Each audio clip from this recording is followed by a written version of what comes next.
Buongiorno ragazzi, oggi una bella ricetta facile, veloce, risotto con la zucca, una cosa bella leggera, non pesante, sempre però saporita. Qui abbiamo un po' di cipolle e soffritto che dobbiamo mettere nell'olio extravergine di oliva che userò. Qui ci sta la zucca tagliata a dadini e qui ci sta il riso basmati. Io uso sempre quello perché mi piace così il riso. Quindi procediamo con la ricetta. Abbiamo messo a soffriggere tutto nell'olio extravergine di oliva, facciamo rosolare un po' e poi aggiungeremo la zucca. Ecco che sta continuando bello a soffriggere come dico io. Ora aggiungeremo la zucca. Ecco qui ragazzi, abbiamo aggiunto la zucca e ora stiamo girando. Facciamo così per almeno una decina di minuti e poi aggiungeremo mezzo litro di acqua e quindi faremo tirare giusto a metà e poi metteremo il riso. Ecco qui ragazzi, ho messo il mezzo litro di acqua, ora aspetteremo che incominci a bollire tutto. Ci sta anche chi lo fa col brodo, però non io faccio il normale.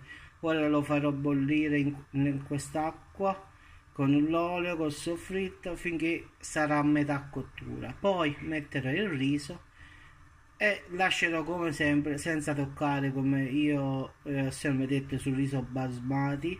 Quindi sciacquate bene il riso, mi raccomando, e poi lo verserete nel tegame quando starà a metà cottura. Poi non dovete girarlo più. Allora ragazzi, ora è pronto. Adesso con il mixer lo frullerò perché lo voglio fare passato, non a pezzettini così diciamo.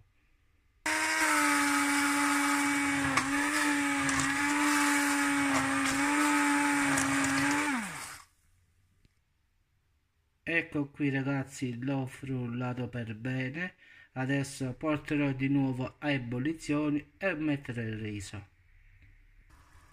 Ora ragazzi ho versato il riso anche se non si vede, però sta sotto, fidatevi, poi man mano vedrete. Ora sta bollendo ragazzi, quindi non muoviamo mai nulla. Mettete il sale per quando basta, ricordatevi a vostro piacimento, senza sale, con il sale, comunque questo dipende da voi. E lasciate tirare tutto l'acqua come ho fatto già vedere nei video prima del risotto. Quando sarà asciugato questo sarà pronto. Ecco qua ragazzi, allora devo dirvi che l'ho girata una sola volta perché si stava diciamo azzeccando, come di stava aderendo al fondo, quindi una sola volta l'ho girata. Adesso 5 minuti e lo spengo e poi si ritira da solo. Quindi una sola volta, se sentite veramente che si sta diciamo aderendo al forno, che si sta azzeccando come di chi. Ecco qui ragazzi, è pronto, faccio riposare 10 minuti e impiatto.